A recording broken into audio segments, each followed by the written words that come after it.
Okay, cool. So I've just begun recording. So let's get started. Thank you everyone for coming.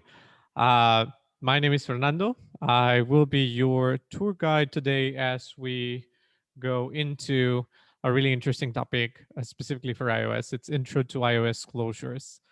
Um, as you can see, closures are a really, like, apparently people can't decide how to call them. So you can know them as completion handlers, anonymous functions, lambdas, literals, blocks. So if you hear me say any of those, it totally means closures.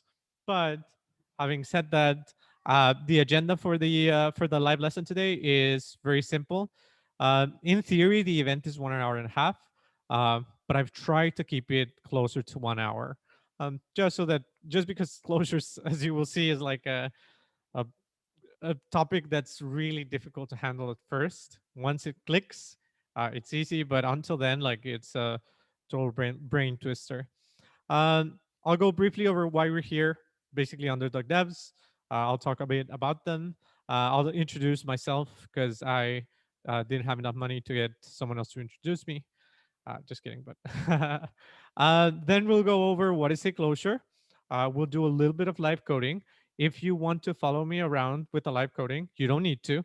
But if you want to, you can easily do that by going to the chat and cloning the two playgrounds that we'll be using.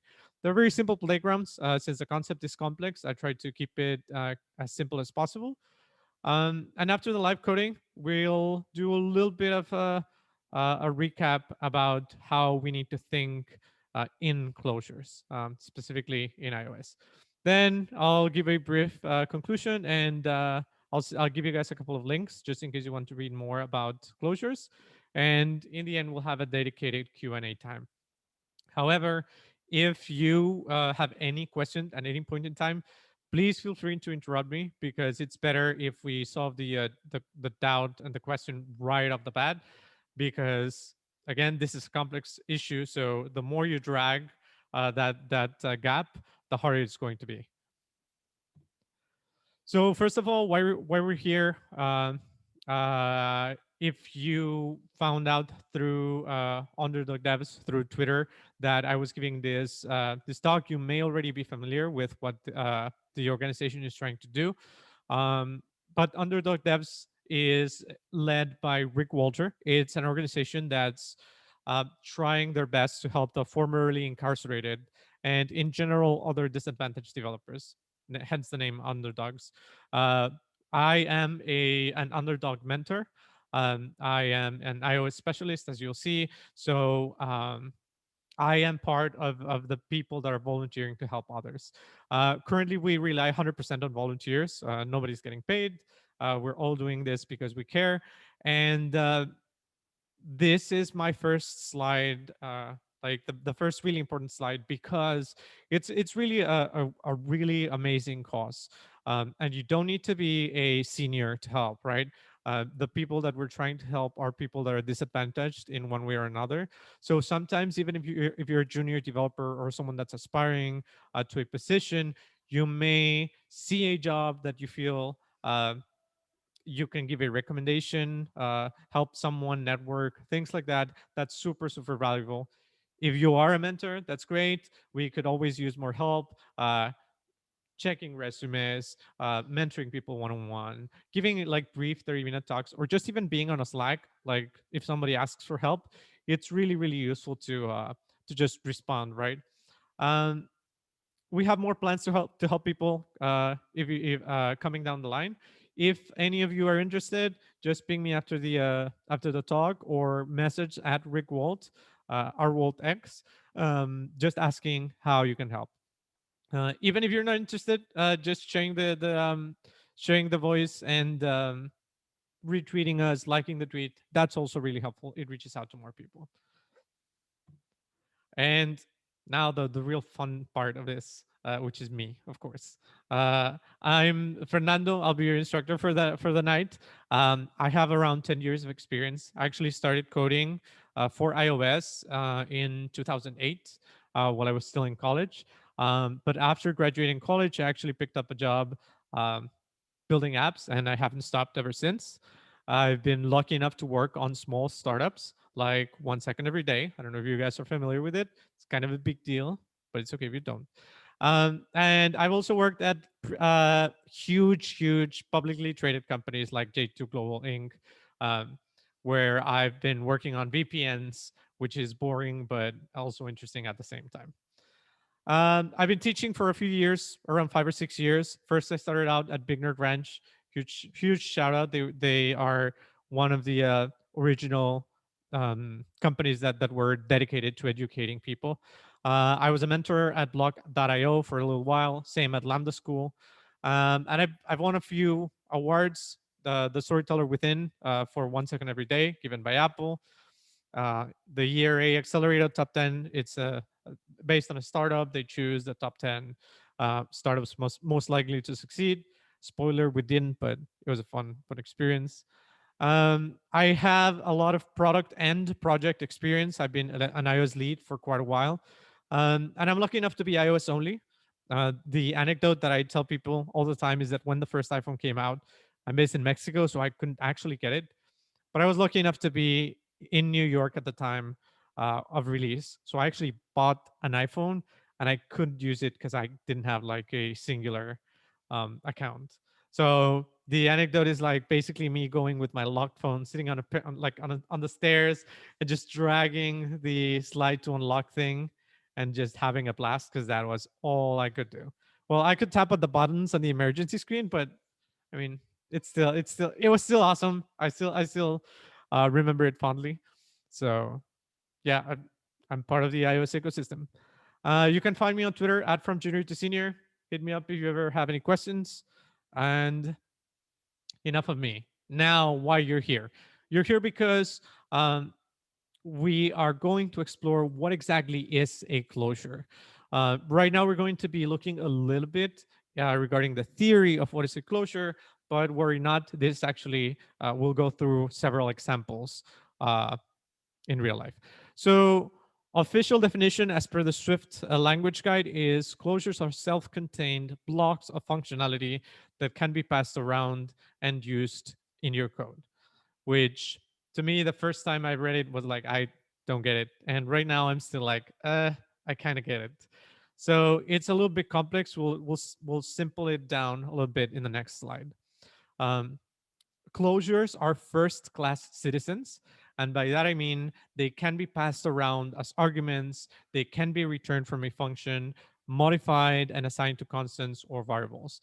Basically, if you imagine in your head a string or an int or an array and how you can pass that around between functions, you can do that too with closures. So closures are at the same level. um, Even though a closure is a function, they have slightly different rules, as we'll see in a minute. They don't have labels, they have custom syntax, they capture values, things like that. We'll go in depth in a sec. They are the building blocks of higher order functions. A higher order function is a function that receives functions. Uh, like map or reduce. They're very common in functional programming. They're also closures are very common in asynchronous functions, which we'll explore too, like fetching something from the network. Now, in practice, right? In theory, they sound really complex and really difficult to manage. In theory, it's not exactly rocket science, right? They think of closures as functions without labels and some exceptions. But a closure is still a function. It behaves like a function.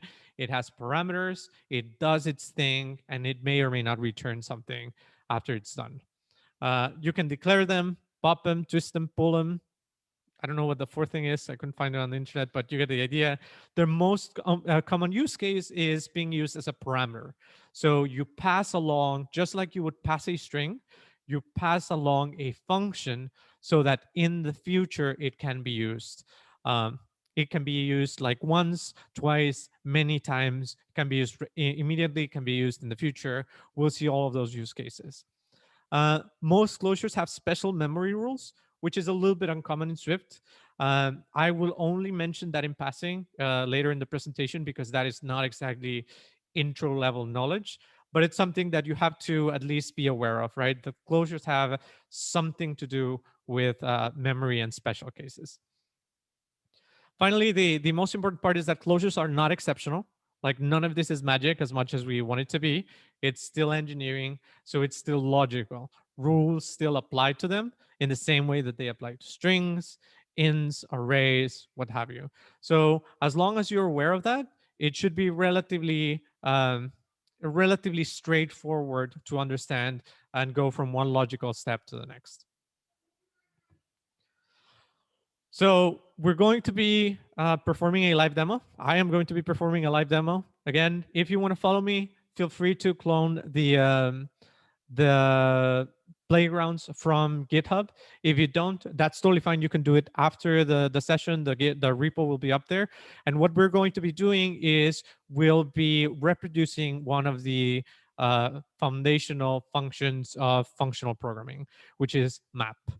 The function map is a function that, quickly summarized and simplified, transforms an array with objects and or structures of type A into an array with objects or structures of type B. So we have an array of strings. We want to transform that into ints. We have an array of ints. We want to transform it into dictionaries, right? Take an array of A, transform it, return an array of B. And these are the examples that we're going to be executing. So without further ado, a live demo, create a function that transforms elements in an array. Again, here's the repo. I'll send it to you guys. The chat should already be there, but I'll send it again just to be safe. So if you clone those playgrounds, you'll find usually Xcode doesn't open the left hand panel. You can open it right here, and you can see the four uh, pages that we'll be going over. So the very first one is called lowercase to capitalized hard-coded. And if we briefly explore the code, we'll see that we already have a template for the function. This is a function called transform. It receives a single parameter with a label original strings, and that parameter is of type array of string. And this whole function will return an array of strings, right? So even though I mentioned that mapping could transform from one type to another, just to start off in the very simple case, we're transforming from one type of string to another type of string. Now, what exactly does that mean? If you go all the way down to line 15, we have lowercase names, and that is an array of strings. So we'll be writing here four names, all in lowercase. Just make sure that you don't write names as you should. And I'm just going to pick four names randomly from the crowd. Lydia. It's not Lydia, though you could change your name if you'd like. No, I'm kidding. Maybe. So we choose four lowercase names, right? So I chose Fernando, Juan, Lydia, Heather. They don't need to be four. Four is just like a decent amount. I like number four. It's the first square. So we have the lowercase names, and what we want to do, as you can see on line 16, is we want to transform those names into capitalized names. So basically, I want obviously capitalized names to be equal to Fernando, Juan, Lydia, and Heather, right? That's what I want. And luckily for us, or as I designed it, we already have the instructions for doing this, right? So let's get going with that. Inside the function transform, our first comment is create a new array that will hold the transformed strings. So we declare a new array. Naming is actually the most difficult problem in programming. You will never be actually able to solve it. It just gets easier over time. I found out that the more obvious you are, the better. You from the future will thank you for that.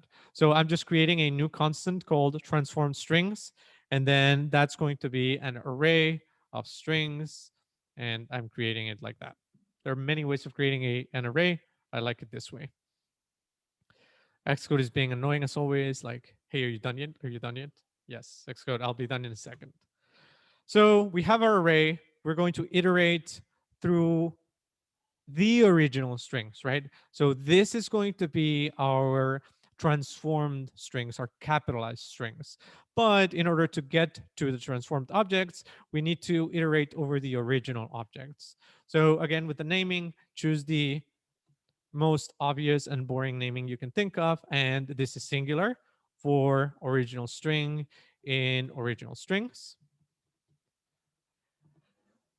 And make sure that the subsequent comments are inside the for loop. Making sure you guys are good. Okay, perfect.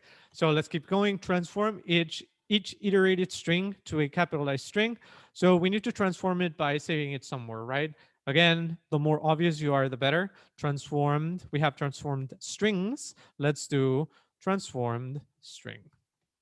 And the transformed string in this specific case is when we go from the original string, singular, to, luckily for us, we don't need to iterate over each character, find the first one, find the character, uppercase it, whatever.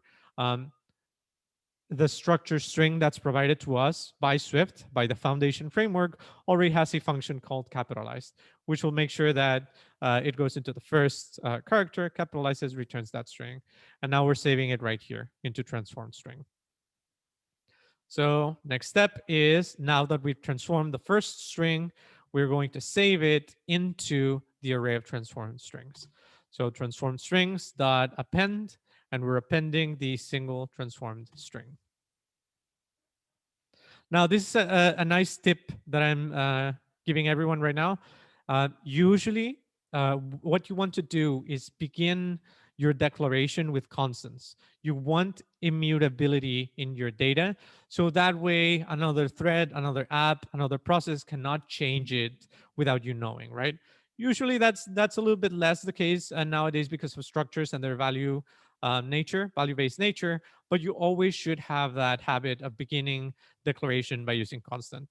Right now, however, Xcode is telling me like, hey, you want to append something, but this is a constant, so you cannot modify it. So instead of this being a constant, I'm going to transform it into a variable, and hopefully Xcode, finally realizes that I'm right now.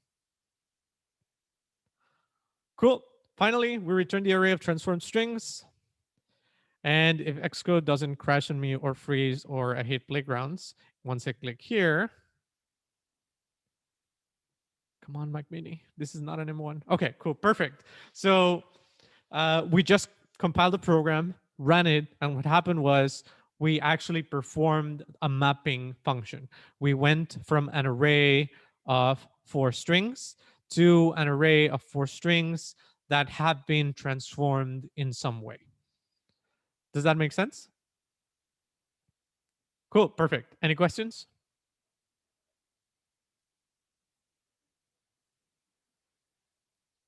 Okay, I was hoping you would say, well, what does this have to do with closures? Because I had a great joke for that, but now you guys will never listen to that joke.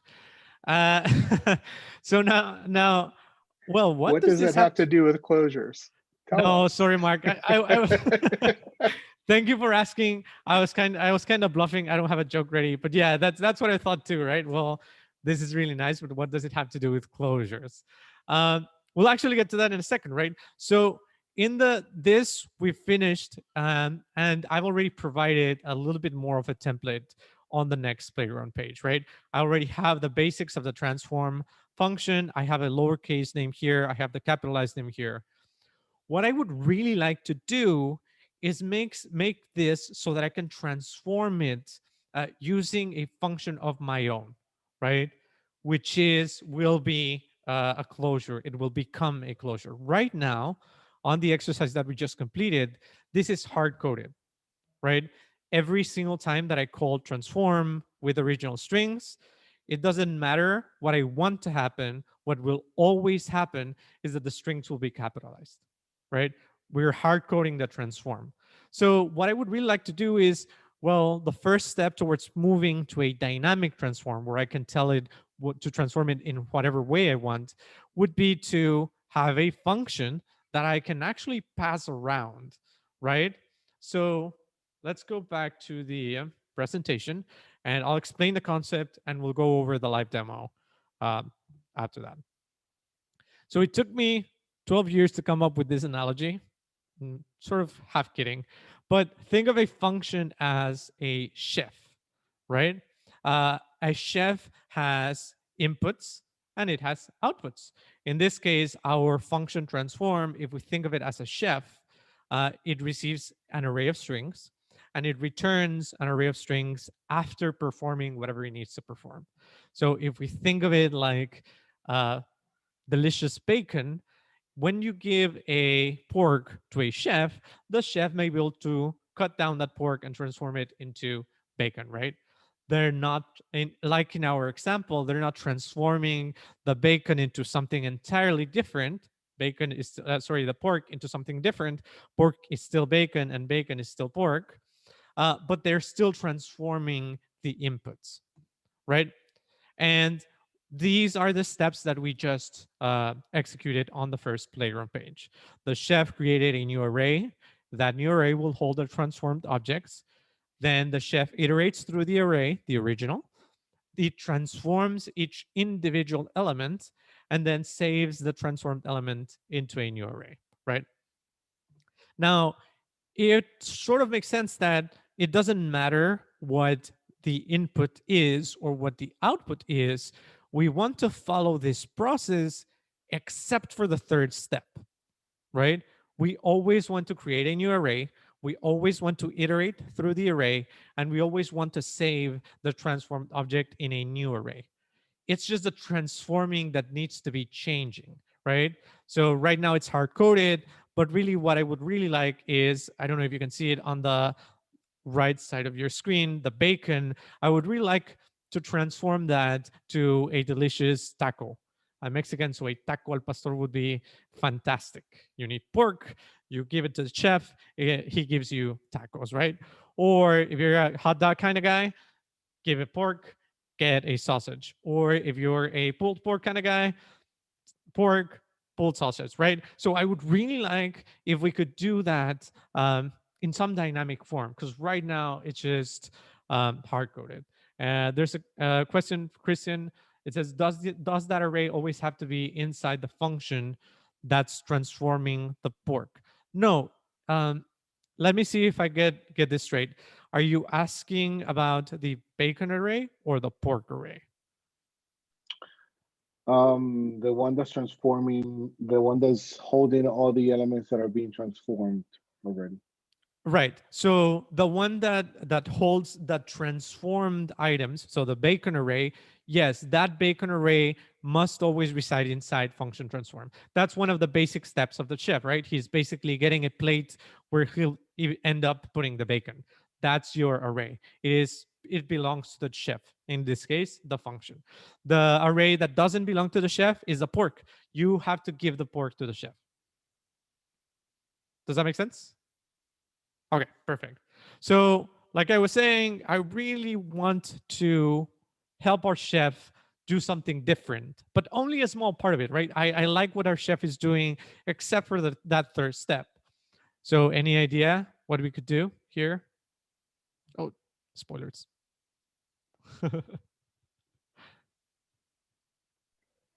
Insert a transform element into it.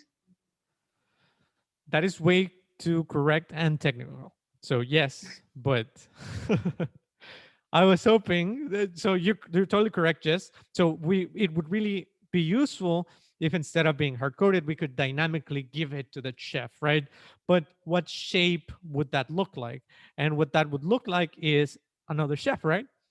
So we have the original transform chef. It would be really interesting if we could send over not only the pork, but a sous chef, someone, taquero, who is specialized in Mexican tacos, right? So the original chef, the transformed chef, gets the array, gets the individual pork into pieces, and hands each piece to the taquero, which transforms each individual piece into a delicious taco, right? So it would look more or less something like this. A sandwich is not a taco, and we're not having that discussion right now, right? But the transform chef grabs all the pork, cuts it into pieces, grabs one piece, and hands over that piece to the specialized chef. And the specialized chef transforms that piece into a delicious sandwich in this case. Now, the real question is, um, how does the specialized chef transform from a pork to a sandwich? Now, the answer to that is we don't know, right? Why don't we know? We'll see it in 1 second in the actual example. So to wrap that up, we need to pass not only the pork, the array of pork, but also the specialized chef, which will handle the transformation of the elements individually. And with that, go back to the live demo. Don't forget the question I asked. I'll ask it again in a second. Probably shouldn't have gotten that far ahead. But anyway, second playground page, lowercase to capitalized, closures in parentheses. And we have this function transform. So let's start right there, right? We're already familiar with how transform works. In this case, though, the first parameter remains the same. Original strings is an array of strings. But now we have a second parameter with label closure, right? The label only means that I have chosen that name for the parameter, right? If I asked you, what is the name of this array? You would say, Original strings. thank you, Stephanie. Yes, absolutely. The name of this array is original strings. So here we have a closure, which is the name that we're giving to our new chef, our new function. Now it says right here, declare a closure that accepts a string and returns a string. Now, closures do have specialized syntax, but in the end, the syntax must resemble that of a function because they are functions. So first of all, let's start with a parentheses, and this will be our parameters, what goes into the function, what goes into the chef. And we have the familiar right-facing arrow. What are we going to return after the transformation? Since we're still dealing with lowercase names and capitalized names, we're inputting a lowercase name string, and we're going to output a capitalized string. In the end, still a string. Right? So our new chef, our new closure receives a string and returns a string. Okay, so very straightforward, right? Right? Very simple. There's a few interesting differences. The first one is that this function that I have declared with the keyword func has labels, right? That refers to the parameters. Just like Stephanie correctly said, if I asked you, what is the name of this parameter of this array of strings, you would say original strings. But if I say, what is the name of this parameter? There's literally no way of knowing, right? It doesn't have a label. We can't refer to it. It's the same as what is the name of this parameter? Have you ever thought about that? There's actually no names for return parameters. We don't need them. In that same way, we don't need them for closures. That's part of the rules. Don't ask me why, but that's part of the rules, right? And so we have this new function, and what we want to do is use it here. We want to call the closure instead of original string capitalized. So in our previous exercise, we have original string capitalized, and that would capitalize the function. Capitalize the string. But now we don't want to do that. We want to pass the original string to our new closure. So how do we do that? How do you call a function?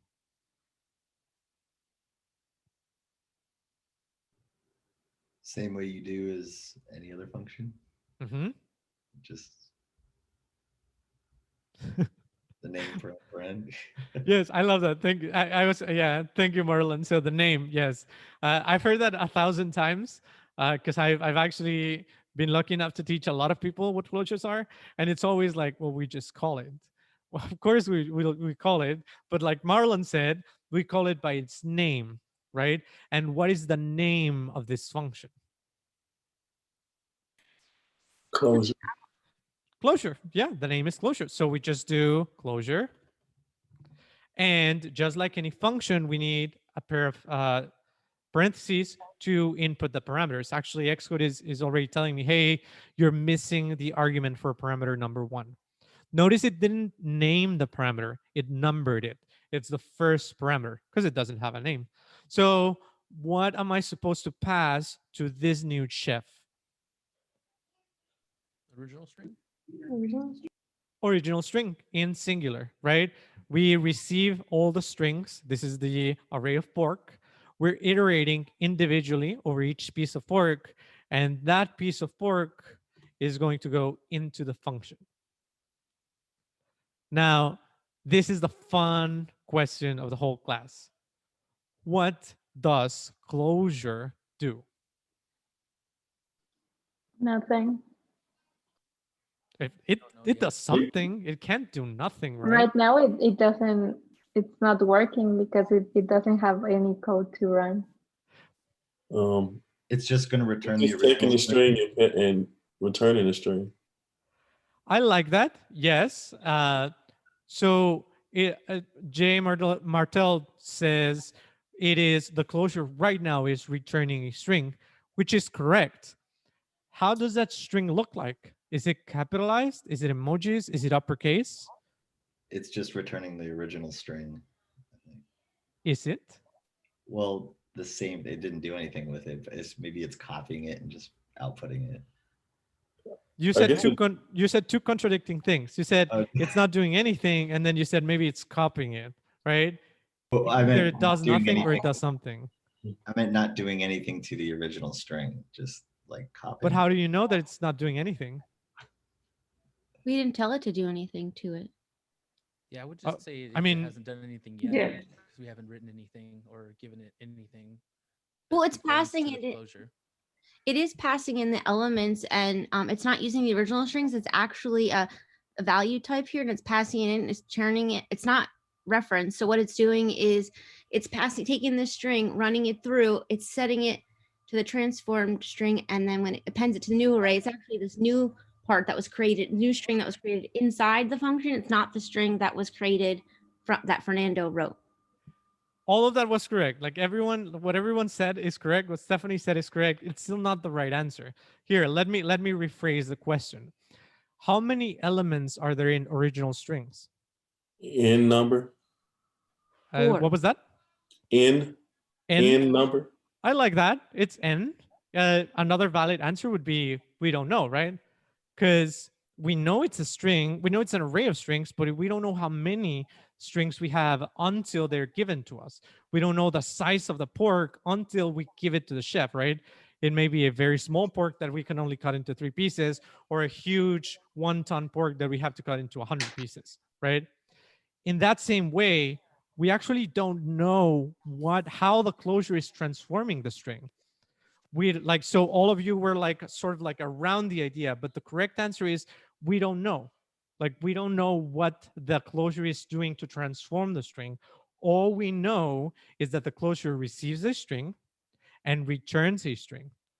So the closure may return the string like straight up, just the same one that it received, or it may return a capitalized version, or it may return an uppercase version, or it may return just an empty string all the time, right? The possibilities are endless, in the same way that the amount of elements here cannot be deduced until we pass the actual array that exists.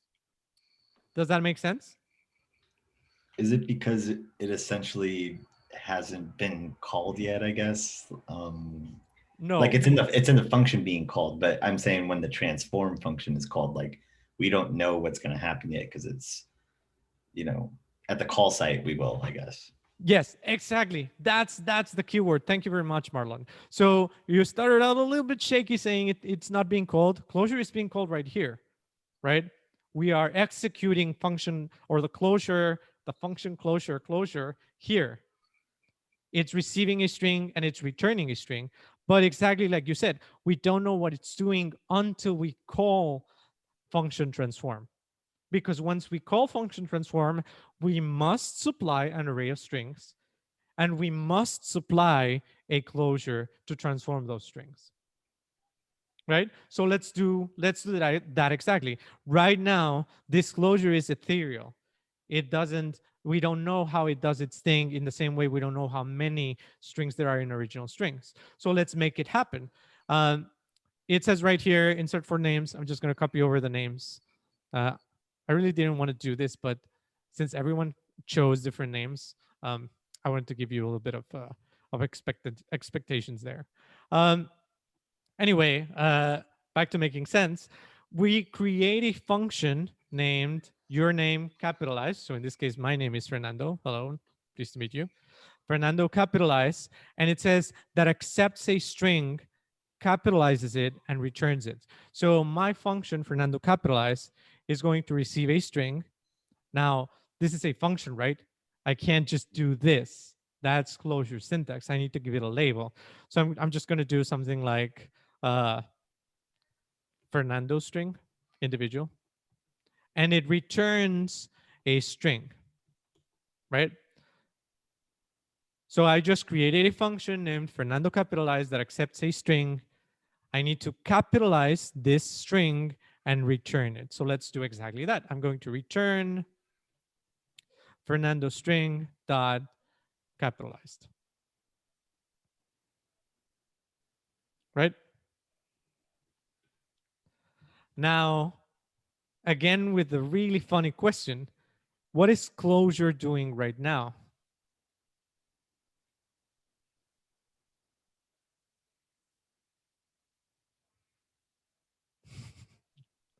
I love the silence. We still don't know. What was that, Marilyn? We still don't know. Perfect. We still don't know. We created this function, which we will pass to transform, but we still don't know. We still haven't actually called transform and passed our Fernando capitalized function, which is our next step, right? So I have right here capitalized names. I have transform, the original strings, lowercase names, which is this. And we're going to pass the function we just created. How do we pass the function? Well, how are we passing lowercase names? We use its label. How do we pass this function? Well, we use its label too, right? So I start writing Fernando capitalize, and Xcode knows way more than I do, so I'm just going to press enter. And it's apparently not complaining. So let's see if that works. I'm never nervous when this happens. Okay, perfect. I'm never nervous that it works because it always works. So it actually worked, right? As you can see, the names are actually capitalized. I gave it lowercase names right here. And I gave it the function that I wanted to execute in order to transform the elements.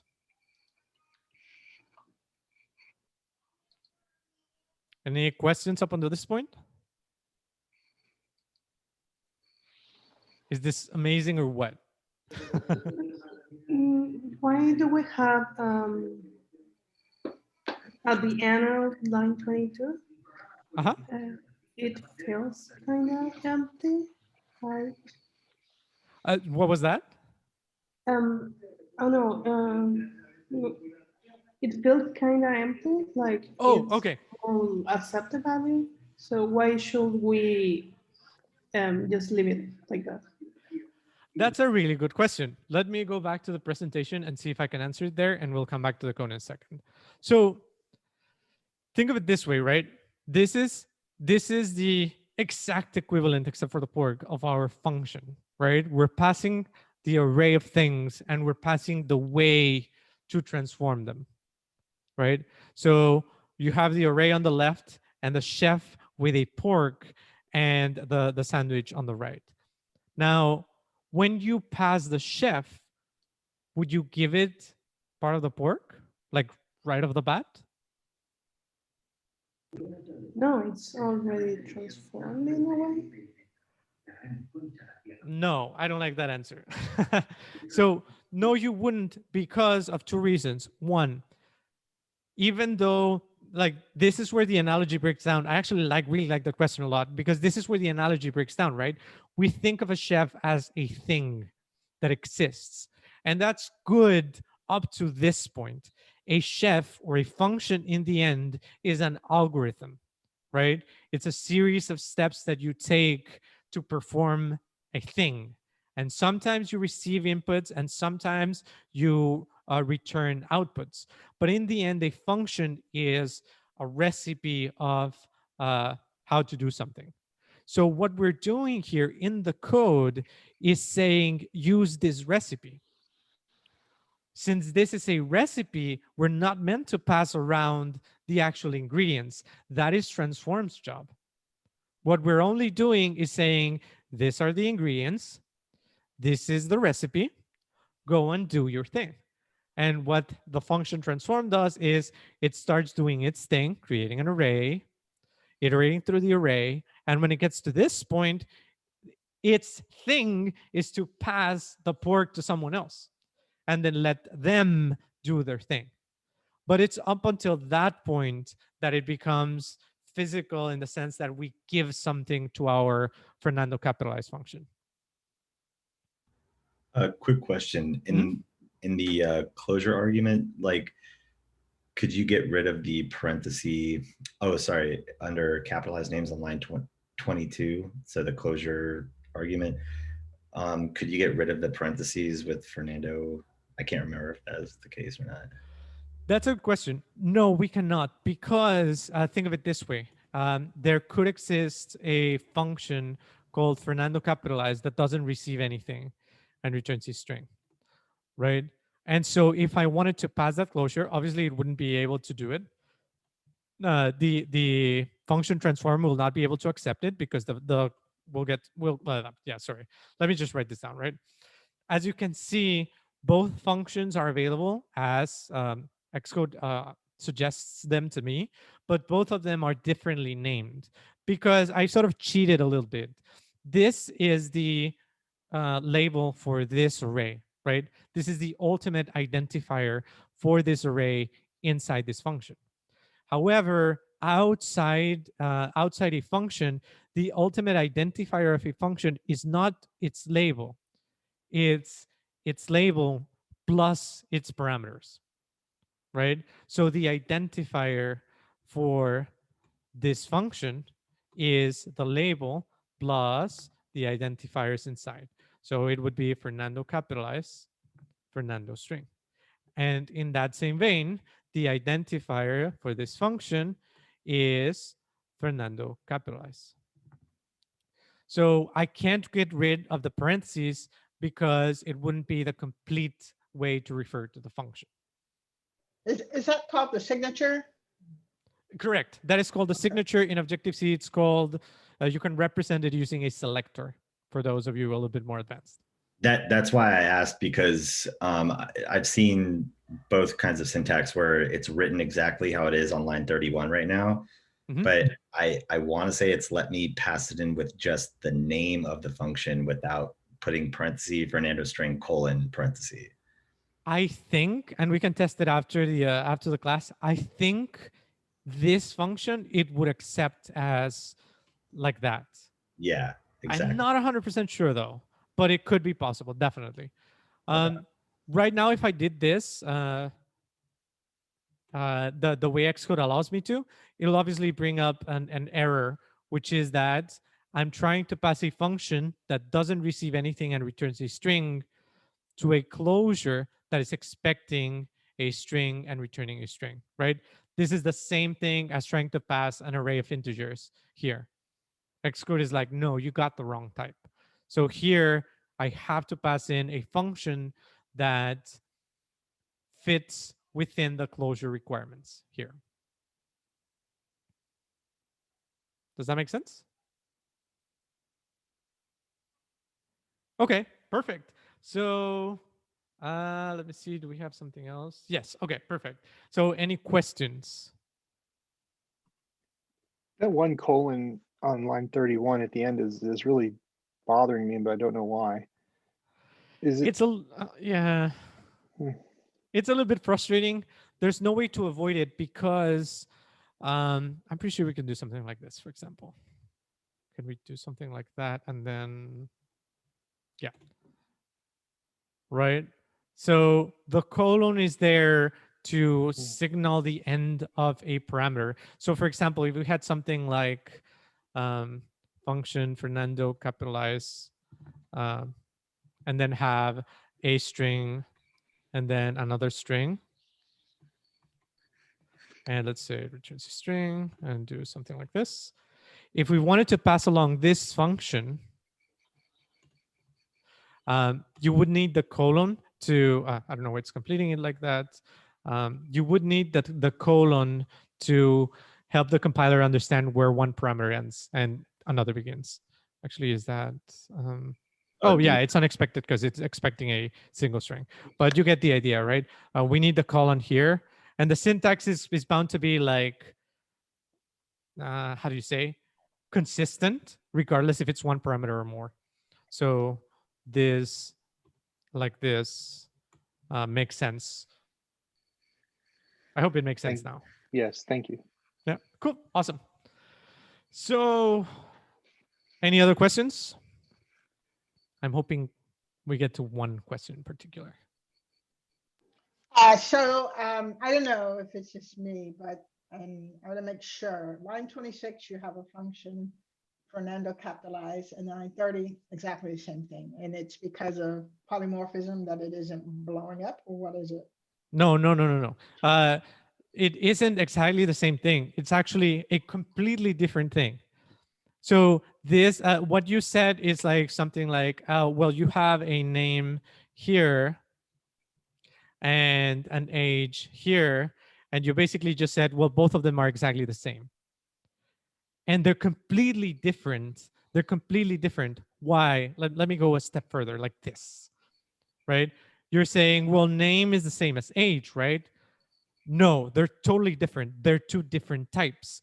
Name is of type string and age is of type int. Now, Samira, I know you're very smart. You already knew this. But the reason I'm saying this is because this is a function of type string. And this is a function, let's do type here. This is a function of type void string, right? So they're completely different things. Even though the label is the same, we could do something like name and name, it won't let me, but you get the idea, right? Where they're like almost the same thing, but the type is completely different. In this same vein, the type is completely different. So the type here would be string, string, return string. So all of these are completely different. Yeah, in Java, what I learned in Java, it was polymorphism, but here it's type. No, we can discuss this. We can discuss this later. Polymorphism has to do with object-oriented programming, which we are in a way, but we don't have any objects right now. We'll discuss it after class. Don't worry about it. I think it goes back, if I'm not mistaken, Samira, I think you're the one that called it out. It's got to be the same signature, you know? Right. So, yeah. So kind of different from polymorphism, but if it's got the same signature, then you can pass it to whatever. Yes. Yeah. But if it's not, it's completely different. To clarify first, Samir, one thing that helped me out was like, because at first I was thinking, since they're named the same, Fernando capitalized, like that's not where the signature stops. It's all the parameters included. That's the whole signature. That's why it's different. So don't just look at Fernando capitalized, I think, but the entire signature. Yep. Any other questions? This is half answered. We'll get to that by the end of class. It's different because you're passing in the closure as a parameter, correct? Is that the difference? Because Fernando's string, like the other. No, they're different because they have different. They are accepting different parameters. So the function transform here is expecting this type, and this is a different type, and this is a different type.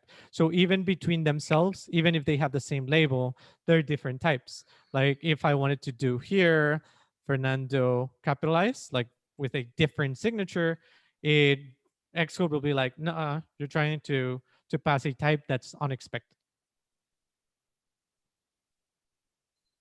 Does that answer the question? I will take that as a yes. Cool. Any other questions? There's no limit to the amount of questions, although I have to sleep my daughter in like 3 hours. So there maybe I lied, and there is a limit. Well, he's taking off the jacket. Now he means business. Now we get to the really cool part, because I was hoping somebody would call me out and say, "Hey, well, we're still hard coding this, right? This function transform, the first exercise that we did, all it does is capitalize, and this function, all it does is capitalize because we're passing this capitalized function, so they're basically the same."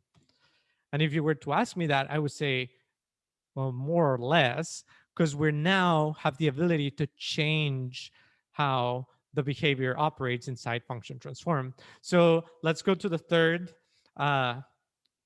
playground. I keep doing this the other way around. Do you mean it's hard coded, but just kind of abstracted at that point? Yes. Thank you, Marlon, for exposing me. But you're totally correct. You're totally correct. Because we could create a new function that has this type and pass it along instead of Fernando capitalized. So no, you're absolutely correct. This is truly hard-coded, and this is hard-coded behavior-ish. But yeah, you're totally right. That's a good observation. So going through the third playground, what I want to do is we've only, at this point, we're halfway through the lesson in the sense of the live demo, because here in the second playground, we've declared a closure. We haven't actually implemented a closure. What we implemented was a function, but not a closure. Closures are functions, but functions are not closures, right? So what I want to do is, instead of passing a function, I want to pass a closure. And how do we do that? Let's do a little bit of hand warming here. We declare a closure that accepts a string. So parentheses, parameter. Lightning question, what is the label for this string? Number 1. That's sort of cheating, and I hate it, but it's technically correct. So you get a point. And please get out. No, I'm kidding. Yes, number 1 would be a decent label. J. Martel. No, I was going to say the same thing. Actually, or is it a tuple? No. So would it be $1? I haven't done Swift in a while, so I'm kind of out of my stories here. Totally fine. Both of you are correct in the sense that it's number 1. I was specifically hoping somebody would say there's no label, right? Because part of the syntax for closures is that there are no labels, at least that declaration like we have right here. So no label, no label, no label. The label here is original strings. The label for the whole closure is closure. So question Yep. about that. So from what I remember, it was optional if you didn't want to name your parameters. That is optional in functions. So just like I did right here with Fernando string, I can optionally name this string parameter to the outside world, and the label here would be empty, right? But that's only for functions. For closures, it is never optional. It's actually an error to have a label here. So like, for example, first string. If I do that, Xcode will immediately be like, hey, you can't actually do that. Function types cannot have argument labels. Oh, okay, cool. Yep. Thank you. So, yep. Good refresher. Good question. And so we have our closure here. We're going to pass the single string to the closure. How do we call closure? Just like we would a function. So the name is closure, and we're sending the original string right here. Cool. We have our transform function up and running. Now we need to actually call it. I'm copying over my names here. And I'm going to capitalize my names, right? So I'm calling transform with lowercase. And right here, it says declare a closure. In the previous playground, it was pass the function, but now we don't have a function. We just declare a closure. The easiest way of declaring the closure is to rewrite this part, and it'll autocomplete the type. And if I press enter again, it'll autocomplete the closure. This is what you will be doing 99% of the time. Right now, I want to be very explicit so that we understand that the closure is still a parameter. So I'm going to go the manual way, right? So a closure is encapsulated by curly braces. So we have the beginning of the closure and the end of the closure. Now, the closure doesn't have a label for its parameters at declaration, but it does at implementation, because otherwise, how would we name the first parameter? If you know the answer, don't cheat. But at this point, it shouldn't be immediately visible how to do it, right? So what we need to do is declare the first parameter. So I'll do something like first string, and that would be of type string. Let me close the left side so that this is a little bit like that. And the closure returns a string. Finally, part of the syntax is the keyword in. Just because that's part of the language, you had to put the keyword in, right? So now we have our full closure. It receives a string that we're going to be calling first string, and it returns a string. In is the keyword that you need to keep. And as you can see, we still have this parentheses, which is the beginning of the function transform. So transform is receiving two parameters, an array of strings, and the closure that receives a string and returns a string. So all that's left is to do something like, let's return. Xcode will mess up the indentation if I leave it like that. So I'm going to leave it in one line. And all I'm going to be doing here is doing return the string that gets passed into the closure, first string, dot, capitalized.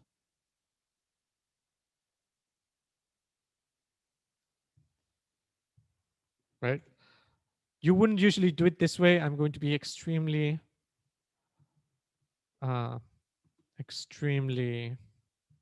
explicit like this, right? This is our closure. And so if we run the code, it's capitalized. So what is the big benefit of actually having it in a closure? Like I could already do this before by declaring a function and passing it as a parameter. Well, the benefit is that if I want to do something like uppercase names, I don't need to declare a new function. I could just declare the closure right here. It still receives a string. It still returns a string. And instead of returning capitalized, I just return uppercase. And that's it. If we print uppercase names, there you go. Right? Whereas had I tried doing that in the previous example, I would have needed to declare a new function called Fernando uppercase with a string, blah, blah, blah, and then pass along the function. So this has many benefits. It allows the implementation to be at the call side so that it's very easy to understand what the code is doing. And it reduces cruft with you having like functions everywhere depending on each behavior.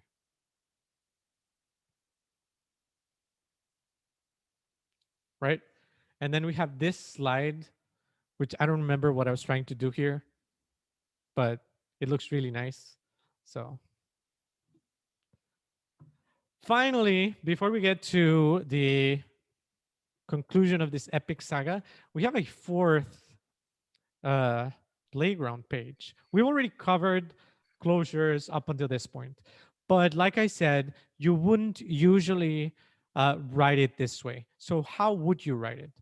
And warming, this is a string that returns a string We call the closure here. We pass original string. We insert the 4 names. By this point, you guys should have this down to a science. And we have lower names. And now we have a closure. Now, this closure, I'm going to move this print statement up to the bottom like this. Actually, we don't need the print statement. This closure is exactly the same as we described before. The long way around is doing it like this. So it receives a string. I need to pass in a label. So first string, it returns a string, and we have the keyword in. That's the full capitalized, the full implementation.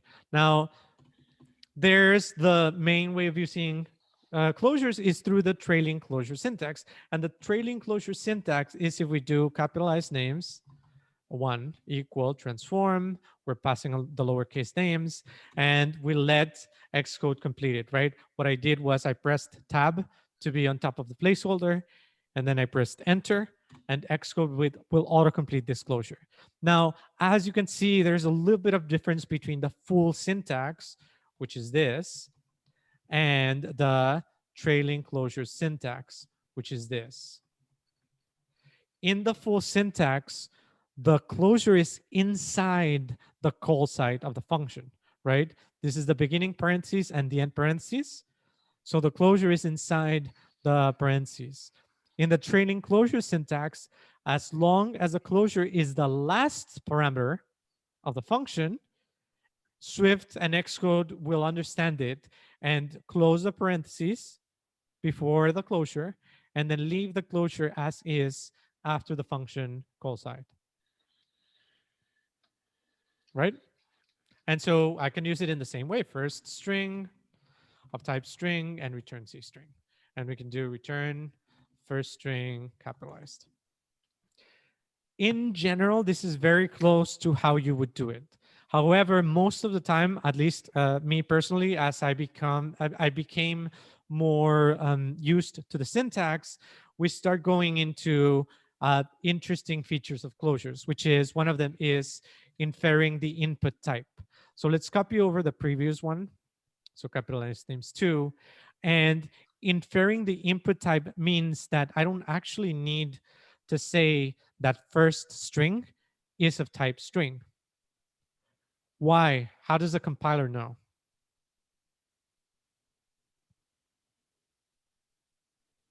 Type inference.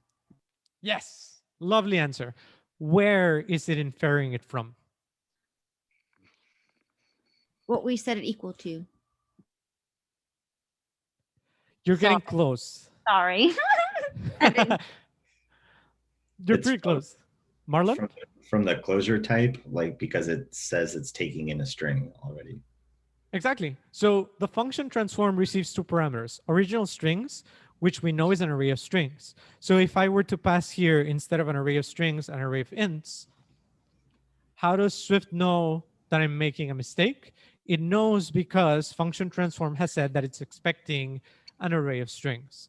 So I need to pass an array of strings. Now here, it's expecting a closure that receives a string and returns a string. So if I only have a label here, then what is the type? It's a string, right? It can't be anything else. It can be an int, it can be a structure and an integer. It has to be a string. So that is the power of inferring input type.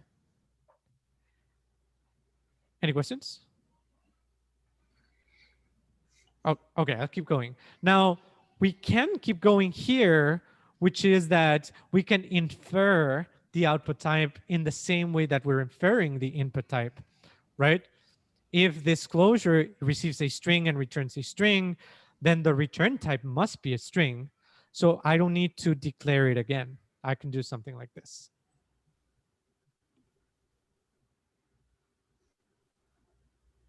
Now, I hate parentheses, so I would really get rid of the parentheses too. This is how I use most of my closures. I take advantage of the inference system, and I already know that I'm going to be returning a string, right? So I offload a lot of the details to the compiler. Now we can go a step further, which is the shorthand argument name. For very simple closures, what we can do is this. This closure is actually only one parameter, right? And it's immediately, I hope it's immediately obvious that the parameter is a string and it only does one thing, which is get its capitalized form and return it. So we don't actually need the label either. And if you remove the label, you can remove the in keyword. Now, this was the previous question that I asked. Well, if we don't have the label, how do I refer to the parameter? With a $0. Yep. We use a special syntax, which is $0. And $0 means the first element, the first parameter, to be correct. Right? So this closure is saying that it doesn't need a label for the parameter. I'll refer to the parameter as quote unquote the first parameter. And how do I do that? With the $sign as a keyword. $0 is the first parameter. If we had more parameters, it would be $1, $2, just like an array. Right? And I hear you saying, Fernando, please stop the madness. There can't be any more, but I can assure you I can keep going. And if we're already inferring the output type, and if we're already doing it in one single line, then we don't actually need the return keyword, right? Because if it's only one line, that line must be the return statement. So we don't need the return keyword either. Right? And from your faces, I can see that, well, there's no way that he can make it smaller. And I can assure you, we will. There's this phrase, right? Never mind. I had a really good one, but I lost it. Programming is hard. I'm giving a class while programming is harder. So what I can tell you is we can actually make it simpler. Not our transform function, not exactly. If you guys remember, we were trying to reproduce the map function, transforming an array of things into an array of other things. The actual map function, so if we use the actual map function, we need to call the array first. So lowercase names dot map. And then the map function receives a closure, just like our transform function. And so as you can see, like it expects a type of string. And this, we won't get into that. But for now, it returns a string, just like we expect it to. But when we're trying to return or map an array of elements into a subset of the individual element. So for example, we're trying to have the an array of employees and we're trying to map that to an array of their names. So name being a property of employee, what we can do is use a key path, which uses the backward slash, a period, an exclamation mark. No, I'm kidding. But it's just the reverse slash, a period, and the name no, of the and the name of the property. So this would be capitalized like that. I got you there for a second, Mark. You did. I was so focused. Right? And so a key path is basically a shorthand way of saying, I want you to return this property in the map. Now, like I said, most of the time you will see closures like this, right? But for really simple map cases, you may be able to see something like this. Because once you understand the syntax, it's actually very understandable, right? From the lowercase names, map them and bring me the capitalized of each one. So it's very quick, very understandable, very simple, instead of doing this, right? The whole thing with the labels and whatever. Now, don't be too clever. If you are too clever, you're going to suffer. Because if you try to do this and then you come back in 6 months and it wasn't simple enough, you're going to be like, what the heck was $0? And you're going to have to backtrack again and see like, oh, right, it's a string that I pass along, et cetera, et cetera. So the key path is like, I guess, any function that exists on the return type? I don't think it's a function. That's a good question. Yeah. No, it's a property. So If it's for a example, if we do here capitalized, instead of capitalized, we do uppercased. As you can see, uppercased is a function. It receives void and it returns a string. And it has a parentheses. Capitalized is not a function. It is a property. It doesn't have parentheses and it doesn't have the arrow, right? So I can use capitalized because it's a property. But if I try to do uppercased, which is a function, it won't let me. So a key path must be used in a property. Okay. Cool. Any questions?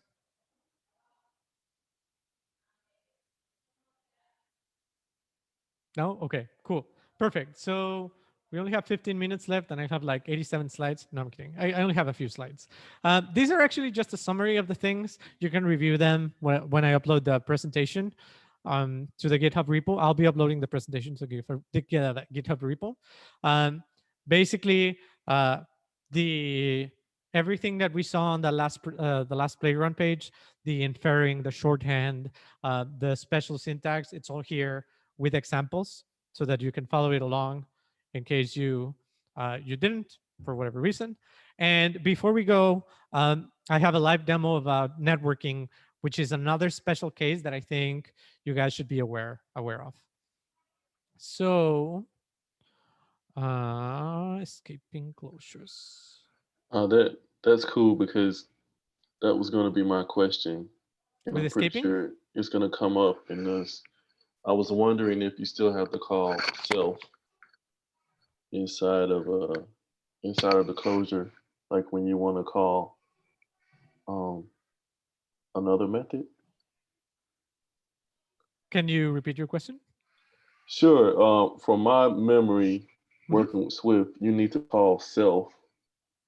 Oh, I see. So I was wondering if that's still needed. That is actually one of the cases that I will mention in the conclusion because it is, I wouldn't say that's an intro topic, the memory management. In order for you to understand that, we would need to go through automatic reference counting, retain loops, and then I could explain the closures. If I do a second class on closures, that's definitely going to be. And if you need to learn more, I'll send you to a good tutorial on it. Gotcha. My bad, man. I thought it was coming up. No problem. So the reason that I actually had to choose between, because we're already running tight on time, I knew this was going to happen. I had to choose between what you're saying, which is value references or how a closure handles its memory, between that and escaping. And escaping is just way more common and something that you need to be aware of much more than memory issues. So that's a good segue. So thank you. In general, this is how you would do a very simple URL request. You have the URL with the destination. You have a request, and you have a data task that's created by the URL session. So I have URL session. The shared object is going to create a data task for me using this request, and it receives a completion handler. As you can see, this completion handler, a closure, receives 3 parameters. It receives an optional data, an optional URL response, and an optional error. And it will return nothing. It returns void, so it's not expecting a return statement. If I autocomplete it, I get the default form in which I have to give labels to each element. So I'll do something like data, response, and error, the in keyword, and then we have our networking call, right? So what do I want to do when the network request returns? All I want to do is print the data. Let's do something like this. I think it's going to complain that it's an optional. Yeah. I'll just do this one, right? It's a little bit too technical. I hate it, but it's an optional. The data is an optional, and I don't want to force on rapid, because if I crash, I've been like, I'm on a roll right now, and if I crash, I am just gonna hate myself. So this is good enough. And so once I have my data task built, I'm going to resume the function, right? So I run. In theory, it starts running, goes out to the network. When it returns from the network, it returns some data. Yay, it didn't crash. It returned 637 bytes of data. This, by the way, is going to be a JSON dictionary with the name of the character, its look, et cetera, right? Not really interested in that. What I'm really interested in is in exploring what's going on here with the only closure that we have, right? So let's think about it this way. We have our function data task, right? What does data task receive? It receives two parameters. One of them is the request, and the other one is a closure that receives an optional data, an optional response, and an optional error, and doesn't return anything. And after it receives those two parameters, the data task function will return to me a fully built and ready to go data task object, right? If I go back to the code and I comment my code here, function data task receives a request and a closure and returns a data URL session data task object ready to execute the request. If I were to ask you what's the name or the label of the returned object, what would you say?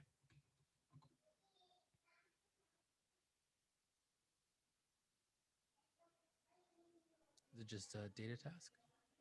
Yep, it's just data task, not a trick question. So this is creating an object and I'm saving the object here so that on the next line, I can resume, or in this case, begin the request to the network, right? So it's interesting. This creates an object out of the closure, it executes, and then the closure executes. So let's go back to the presentation. This is our chef, receives two parameters, just like we saw. I added a diamond ring because it's a request. I'm so clever. And then the URL session data task is an envelope, right? It's a request. Once I want to resume or send the request, I send the envelope along to the network. And this is just the explanation of what we're doing, right? I actually don't know behind the scenes what it's doing because Apple's code, I don't think this is open source. I think Swift is open source, but I don't think URL session data task is open source. Either way, I can sort of like infer, what it does. And this is what I think it does, right? It builds a new URL session data task. It adds the request that I sent to the envelope, in this case, the newly built object. It adds the completion handler to the envelope, and then it returns the envelope. As you can see, we're not actually performing any action with the request or the closure. That happens in the future when I call resume, right? Right now I'm building the envelope. Here I'm sending the envelope. So I'm not using any of the requests or the closure here. Why is that important? It's important because, function resume, that's when we send the envelope. As you can see, the chef didn't have an envelope on his chef's hat. Now it does because it's the envelope that's executing the resume. And so the really interesting part about this is if we think about it in our previous example in the map, what happened was that the closure was executed during the execution of the transform function, right? At some point in time before the transform function ended, it would execute the completion closure. Let's go back to code just to refresh our memories. If we go here to the transform elements, this is our transform function. So this is where it begins. This is where it ends. Before it ends, it will use original strings and it will use closure. Original strings is used here. Closure is used here. Correct? Any questions up until this point? Okay, so what I'm getting at is that that actually doesn't happen here, right? the function that's receiving the request and the closure isn't using the request and it isn't using the closure. So what's the deal here? The deal is that escaping keyword. That keyword is common enough that you'll see it in a lot of places, but it's invisible enough that you'll only see it once you want to create a function that has a closure that escapes. What do I mean by a closure that escapes? I mean a closure that outlives the original function. So as you can see here, if we go back to the code, transform and closure from a memory perspective, once transform is done, it has no use for original strings, so it can discard it from memory. And it has no use for closure. We've already used it, right? So it can discard it from memory too. And that's good because we don't want them being retained in memory forever and bogging down the system. Now, the question is here, can we throw away this closure the moment data task function finishes? No. We cannot, because it still needs to be used by someone else. This, I'm just saving it in the envelope. Can I throw the envelope away? No, I cannot, because it contains something that someone else is going to be using. And that is the meaning of escaping. Escaping is a closure that will outlive the original function. Why is this important? It's important because when you have a closure that is not escaping, which is the default, here this would be non-escaping. I think we no longer even have that keyword because it's no longer useful. But it is possible for the compiler to optimize your app's code in such a way that it knows that when it's calling capitalized names, it's going to copy over this function and paste it here so that the memory doesn't, like the processor doesn't jump somewhere else and then jumps back to the for loop, right? This is called inlining the function. And the compiler can do it because it knows that the function cannot outlive the original calling function. So as long as the closure is non-escaping, the compiler can optimize things. However, if the closure is escaping, I can't really optimize it because when will this get called? In 1 second, in half a second, in 30 seconds?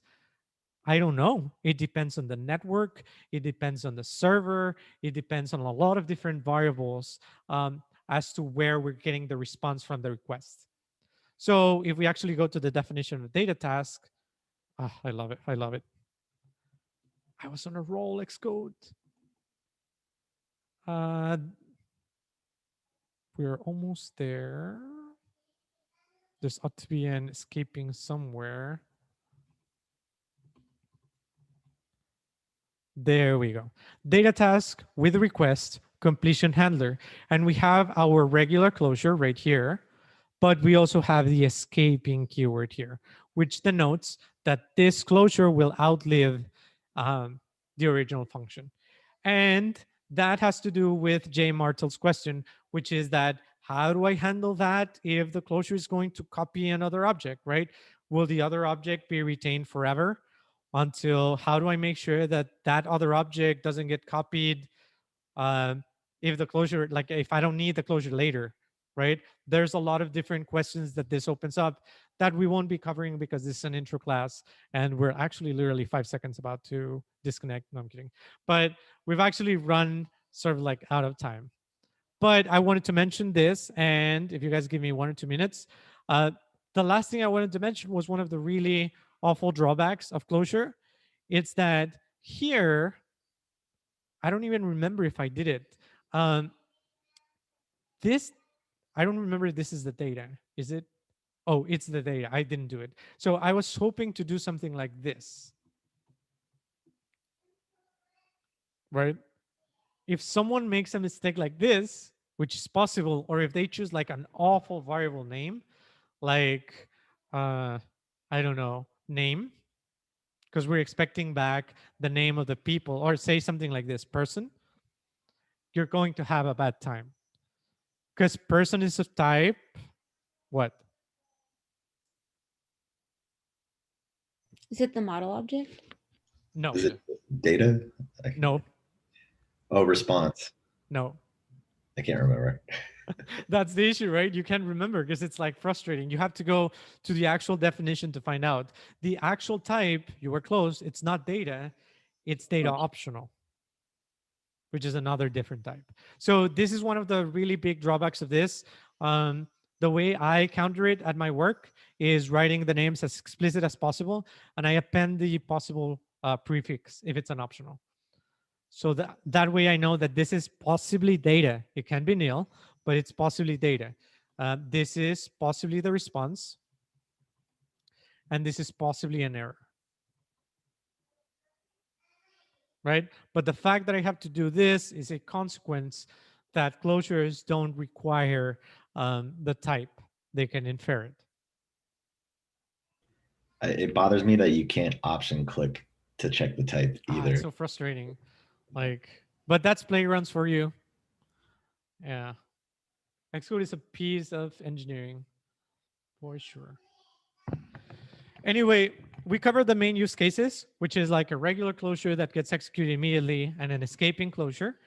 There are other types of closures, like global functions, functions that exist outside of classes, like the ones in our playground. They're not part of a structure or a class, they just exist. Nested functions. I don't know if you knew this.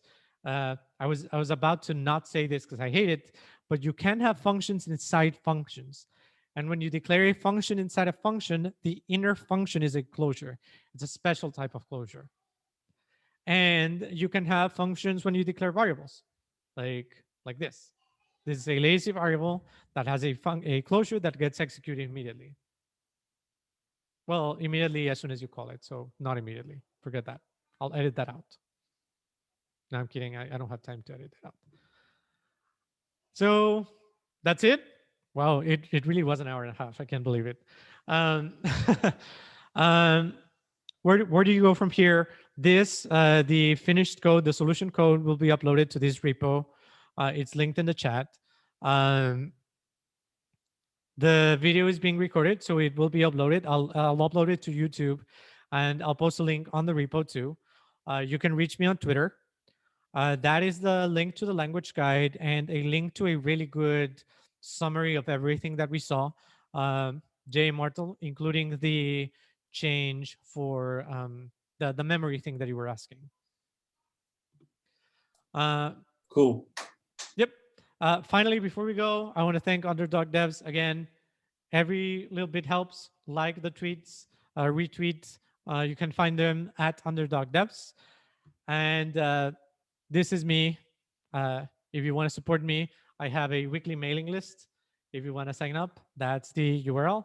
I'll send it to you guys on chat. And that's it. Thank you, Fernando. Thank you, Fernando. Thank you guys. Wow, that Thank you. was a lot. Thank you. Yay. It went pretty well, I think. Thank you. Is it Q&A right now? No, I'm leaving. Fernando, did you record it? Oh, yes, of course. Woo.